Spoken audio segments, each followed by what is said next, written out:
Can you please state your name? Frank Beasley, What is your official position here at NC State? Associate Head Wrestling Coach. How did you get started on this career path? Well, I obviously wrestled growing up through high school and college, and after college I knew I wanted to coach. Once I didn't accomplish my goals in college, I knew that I wanted to coach the college age group, and I immediately started coaching at the university. As soon as I graduated, I started coaching and wanted to help develop those young men that I was on the team with, and then obviously, the bigger thing that I was motivated by was I didn't accomplish my goals in college, and I didn't want anybody else to have those same feelings, so I wanted to help them accomplish their goals.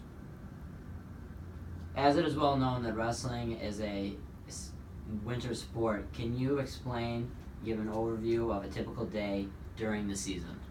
So right now, a typical day looks like a 9 a.m. practice. It goes till about 11. So we're in the wrestling room, technically working with our team, and training them and conditioning them and all of those kind of things. And then after that, there's office work for a few hours. Some various different things in the office, and then after that there's individual technique sessions, and then also our regional training center, which is our post-college guys who are in here trying to make world and Olympic teams and win world and Olympic medals.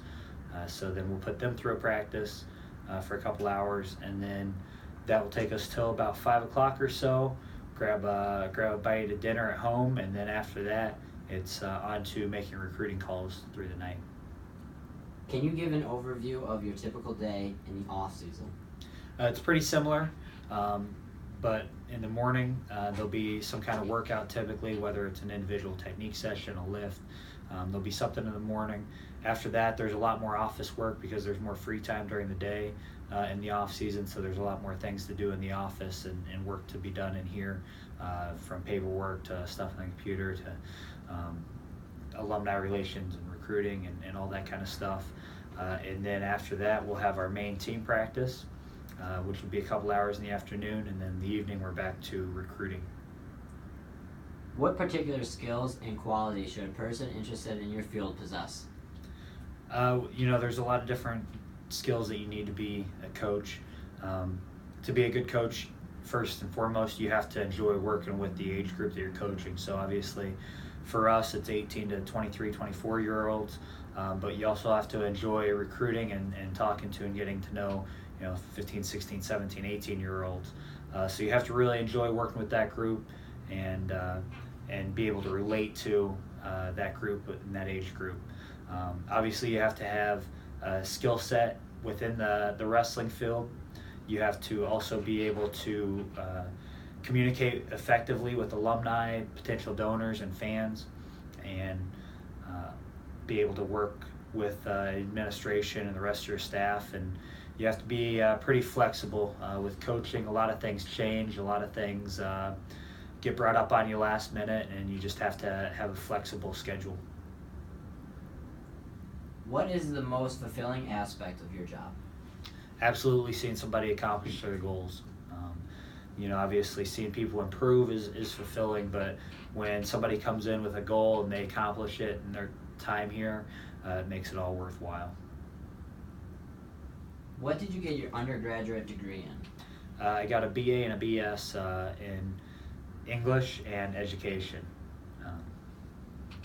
What are the educational requirements necessary in order to be in your shoes?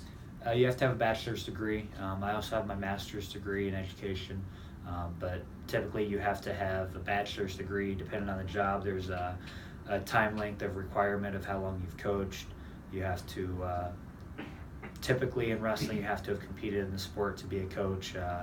Some sports you don't have to compete in because it's more of a strategy and that kind of thing, but in wrestling it's something you have to have competed in as well. For someone who wants to become a Division I coach, what is the best way to enter the field? There's a lot of different paths to it. Most people will compete, have success, and that's how some people will get into the field. Others will just really enjoy the wrestling process through college, and after college they'll start coaching and and developing, the next set of people. Usually, most Division I college coaches come right out of college and start coaching or competing right away, but they're associated and working with the Division I program. Every now and again, you see coaches that go and have a lot of success as a high school coach and then get a Division I job. That's pretty rare. Almost always they start in college and at the Division I level and stay there. And pretty rarely, but every now and again, you'll see coaches jump levels where they're at a junior college or a Division II or III school, and then they'll move up to Division I once they've had success there. But the most typical path is to be a successful wrestler yourself, and then immediately continue on with that program, whether you're training or coaching right away. But to coach, start as volunteer or a second assistant, work your way up to head assistant, associate head coach, and head coach.